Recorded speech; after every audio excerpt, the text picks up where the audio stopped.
খেয়েছেন কিনা জানি না, রুই মাছ কলা দিয়ে রান্না করছি। কলা দিয়ে রুই মাছ রান্না করছি।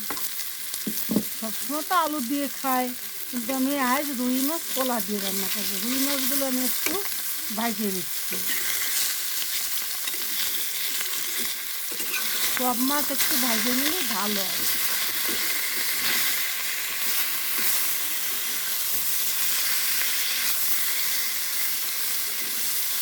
এটা আমি ভাজে নিলাম।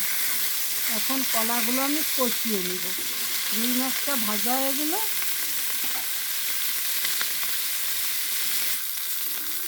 টাটকা মাছ হলে একটু কম ভাজলেও কিছু হয় না, কিন্তু মাছ কিনে ফ্রিজে রেখে সেই মাছ রান্না করলে যদি না ভাজে রান্না করা হয় তাহলে ওই মাছটা খুব একটা স্বাদ লাগে না। তাই ভাজে রান্না করলে তেল দিয়ে অনেক সুন্দর লাগে। দেখুন আমি মাছটা কষে নিলাম, মানে ভেজে নিলাম। গোটা জিরে দিয়ে দিচ্ছি। জিরেগুলো ফুটে উঠলে জিরের যে ফ্লেভারটা ঝোলে চলে যাবে মাছের, খেতে খুব স্বাদ লাগবে। এখন আমি কলা দিয়ে দিচ্ছি।